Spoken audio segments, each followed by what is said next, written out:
I'm gonna also recording. Anyone who wants beverages, just quietly walk back here. I will give you a thumbs up. The tea is ready, and the regular coffee is almost done. So anybody want something to drink? You can get it now. Yeah, if anyone wants It's not going to bother me. come, now's the time. Yes. It's free too.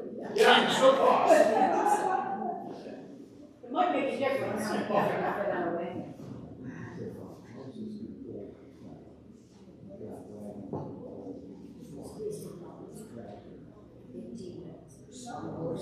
You can go ahead and get started. Okay. I started recording. Oh, all right.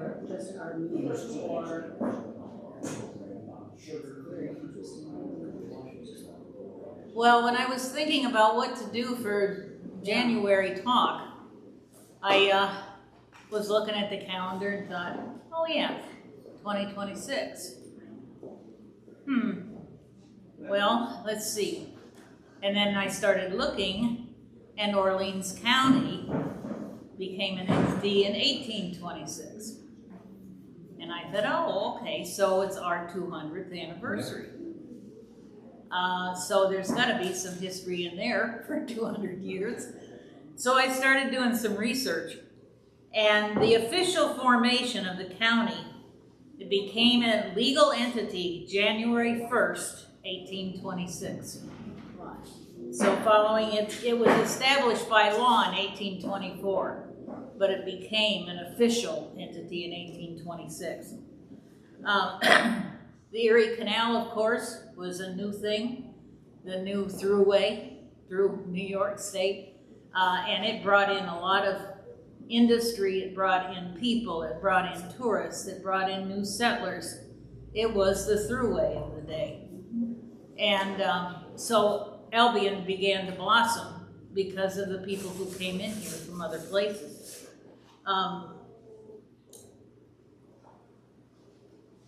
In 1826, also the first Presbyterian Society of Albion was founded. So you had your first official church in the village. It was incorporated March 20th, 1826, and was the second religious society incorporated in the town of Barry, and the first in the village of Albion. So 1826 was a big deal. Things were really expanding. Gideon Hard, in March 1826, settled to practice his profession in what was then Newport, before everybody started calling it Albion, but did not move his wife to his new home until July of that year. He became an attorney in the Supreme Court. The arrangement continued until 1826 when Burroughs was, RSL Burroughs was formed, which existed in business as dry goods merchants, produce dealers, and in warehousing and forwarding on the Erie Canal for 10 or 11 years when they sold out their entire stock of goods. So there were businesses being formed in 1826 using the canal for transport. Nehemiah Ingersoll, early in 1826, moved here to Albion. He was prominent among those engaged in effecting the organization of the County of Orleans from the County of Genesee, and in establishing all those institutions required upon beginning a new county. So things really started to move in 1826, 200 years ago. This was really expanding. Albion was chosen as the seat for Orleans County over contenders like Gaines, because Gaines was really the center for business and economics before Albion. And Gaines was in the competition for the county seat. And when officials came to visit Albion, Albion had to find a way to entice these big shots to look at Albion as maybe the county seat.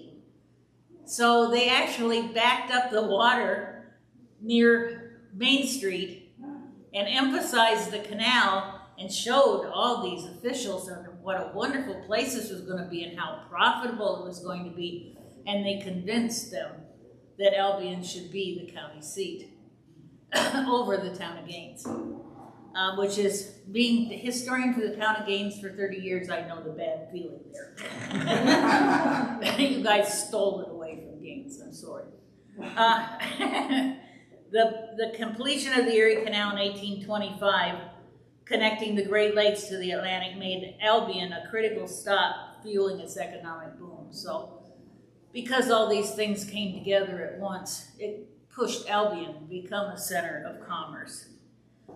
The village was originally called Newport, and soon after the name was changed to Albion to avoid postal confusion. There was another Newport in New York State.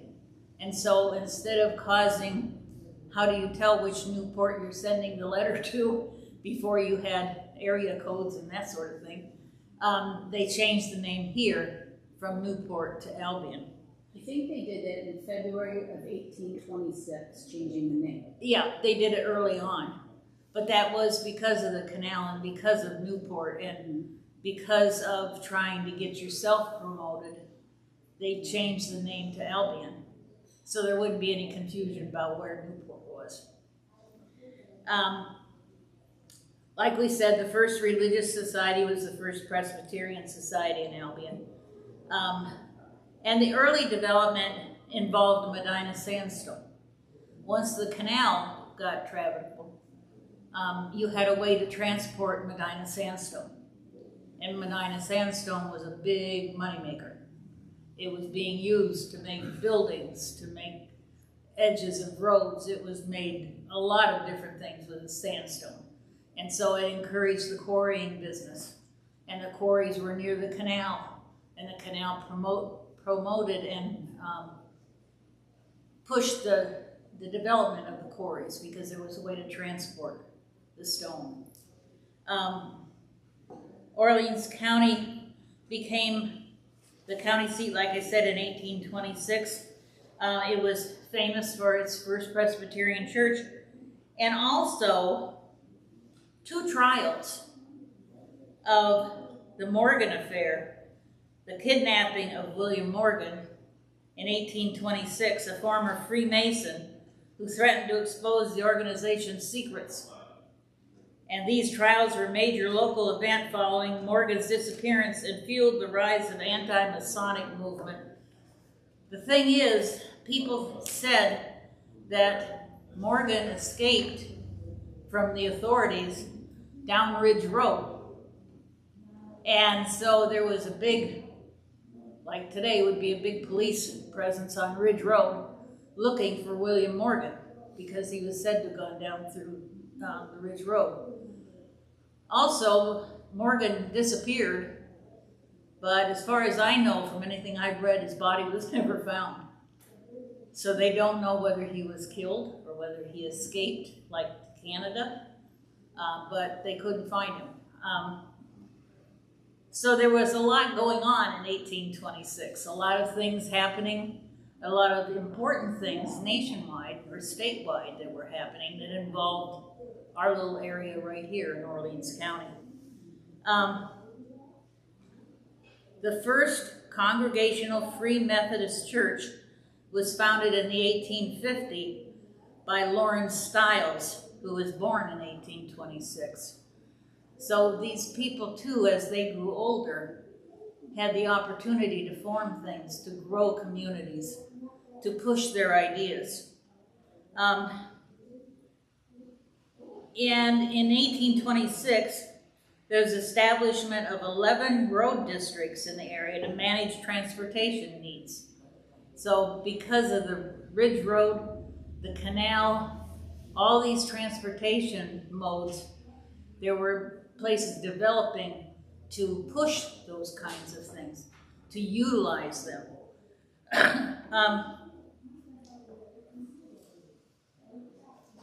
The outcomes of the 2 major Morgan affair trials, were held in Albion.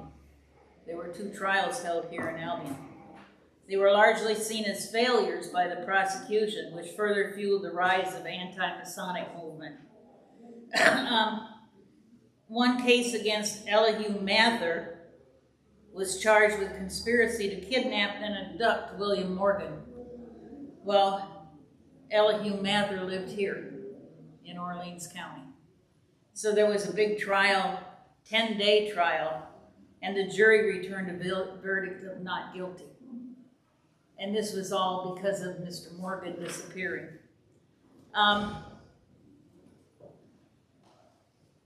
In 1826, William Morgan, a disenchanted Mason originally from Canada, threatened to publish a book exposing details of the Freemasons' closely guarded secret rites. This caused a great furor and added to dissension which had already been brewing among members. After several incidents, Morgan was arrested and jailed in Canandaigua. His release was organized by Masonic members on condition that he return to Canada. Following his release, he was immediately escorted to a waiting carriage, which then transported him north to Rochester and west along 104 to Niagara Falls and Freedom in Canada. In all, this hurried journey required 3 carriage changes, 5 drivers, and 17 of horses and many assistants. This was to get one man from here to Canada. After some time, it became apparent that William Morgan was missing. He was never seen again after the carriage ride, nor was his body ever found. Speculation was rampant and an investigation was ordered. A total of 20 grand jury investigations and 15 trials ensued. Talk about the time of the day. I mean, our newspapers would have a field day, wouldn't they? 2 of the trials took place in Albion. The first case against Avery Downer, a teacher from Gaines, was dismissed. The second case against Elihu Mather lasted 10 days and was held in November of 1829. Honorable Addison Gardner, judge of the 8th Circuit, presided. Mather was charged with conspiracy to kidnap and abduct William Morgan. Detailed accounts of the trial were reported by the Orleans Telegraph and published in newspapers throughout the state, in Canada, and in Vermont. So we were head national news here. The counsel for the defendant, William H. Adams, addressed the jury for 4 hours. He did not deny that Mather drove the carriage, but argued that he did so innocently, without knowing that any illegal act was contemplated. He argued that there was no proof that Morgan was in the carriage, and if he was, there was no proof that he was held by force. The jury returned a verdict of not guilty. Several of the others accused were found guilty of kidnapping Morgan, but nobody was charged with his murder, all of which further fueled anti-Masonic sentiment and led to the formation of the Anti-Masonic Party in 1831. So we were hip deep in the William Morgan case, and juries were formed here, judgments were called here, and I would say quite a bit of national excitement involved Orleans County. Albion was the first settled by European Americans in 1812. Not many people lived here at first, but then it was announced that the Erie Canal would be built through this area, and the news brought more people here. In 1822, the businessman named Nehemiah Ingersoll bought a lot of land. The land was near where the canal and Oak Orchard Road would meet. Oak Orchard Road was the main north-south road back then. Soon the land was divided into smaller plots. The village, which was called Newport at the time, started to grow. So it was because of Nehemiah Ingersoll that promoted Albion, like Ingersoll Street. We still know Mr. Ingersoll's name. Orleans County was created 2 years later. State officials looked at both Gaines and Newport to be the county seat. They chose Newport in 1826. This was because it was on the canal near the branch of Sandy Creek. A mill had already been built there. The next year, the village changed its name to Albion. This was to avoid confusion with another town, Newport, in Oneida County. In 1828, Albion officially became incorporated as a village. So that was the 1826 story of Albion. How we started It was not dull. There was a lot of exciting things going on here. 1926, Albion was an established town and county in Orleans County, known for shipping Medina sandstone. The village mail was processed through a rented storefront on East Bank Street. By 1926, this system was considered outmoded, leading to discussions and later a federal act in 1931 to authorize the construction of a dedicated U.S. post office, which was eventually built in 1937. So the post office was on Bank Street in a storefront for a while before it got passed to have an official post office built.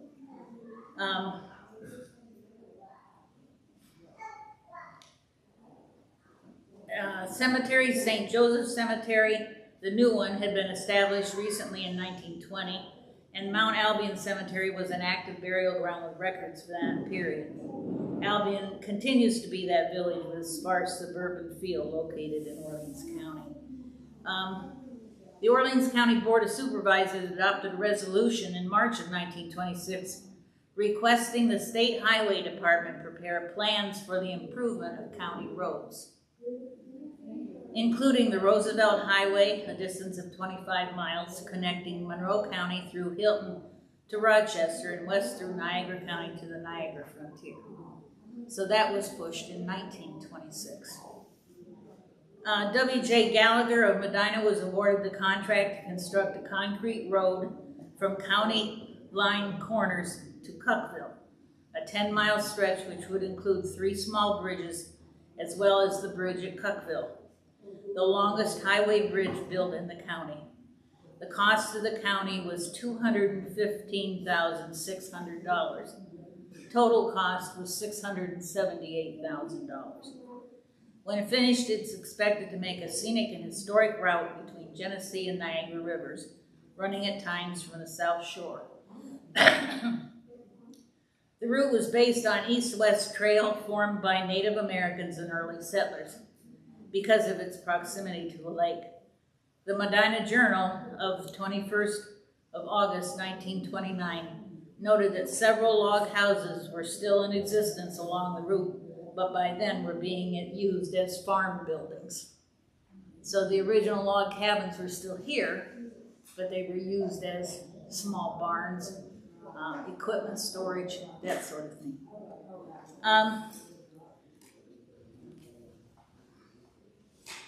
About 1926, electricity was distributed and finally reached the hamlet of Childs in the town of Gaines. Though many neighbors waited to connect immediately, this marked a significant step in the modernization of rural areas in the county. It was big news when electricity reached Childs. And there have been historic articles about Childs and then the improvements that came by, and the lighting in houses changed because there was electricity. And the invention of toasters and lots of equipment for kitchens because of the electricity. We charged into the modern age because of that electricity.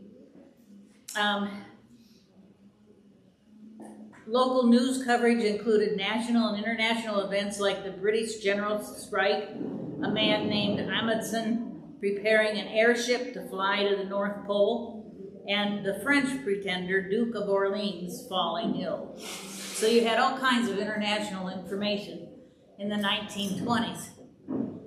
A news story in local papers from around that time reported on a gentleman, George Prudhomme, who contracted lockjaw after believing he had just had an attack of rheumatism.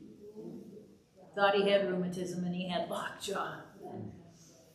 A photograph was taken of Carleton students, including recent immigrants from England, shortly before Thanksgiving, providing a snapshot of the community's demographics at the time.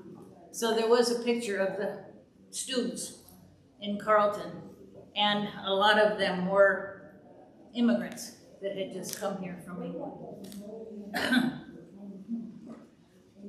Excuse me.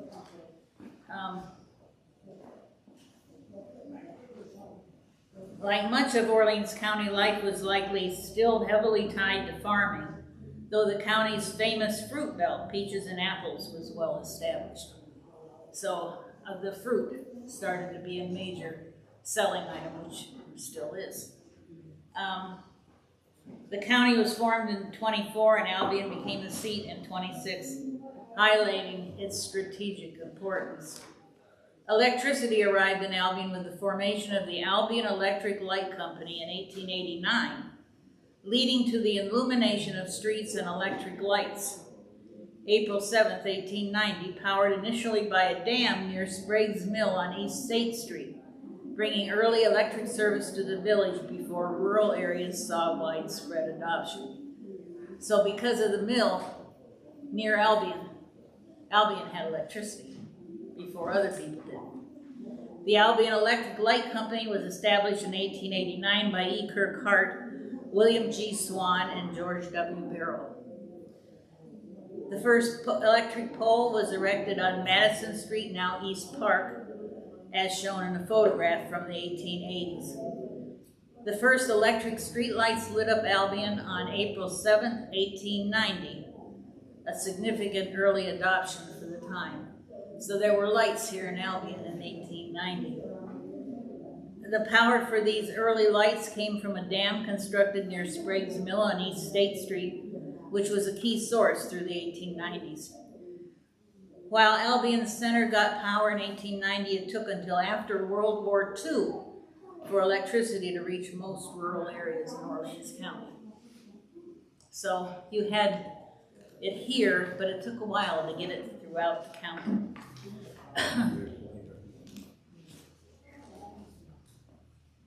Albion's correctional facility. The Department of Correction was established in the laws of 1926. This facility was transferred to the jurisdiction of the department, and the board consisted of 7 members, at least 2 of whom were women and 1 a physician. So even in the 1920s, we were cutting edge with the correctional facility, which started out as a women's correctional facility and grew later on to include both sexes. The training school was the Albion State Training School for Women originally.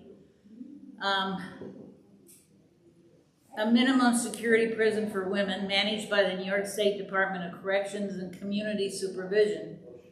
Opened in the late 1800s, it was a key site in women's reform, housing various functions like rehabilitation and training, eventually becoming a general confinement facility. Established as a pioneer in women's reformatory, becoming the first institution for women defective delinquents, according to the New York State Correction History and New York State Archives. So we had the first official women's reformatory in New York State.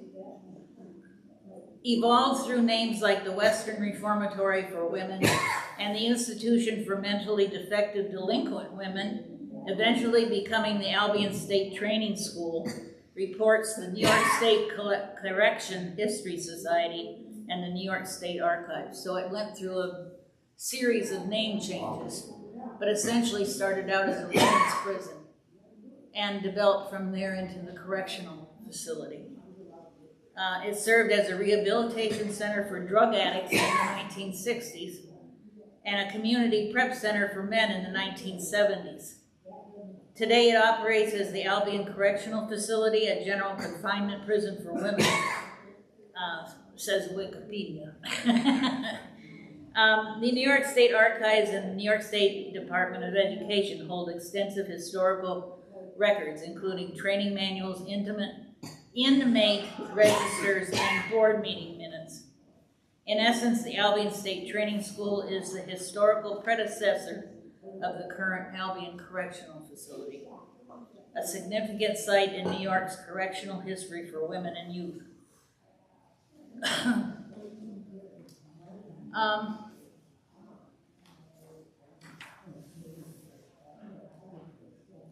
The First Presbyterian Church, still standing.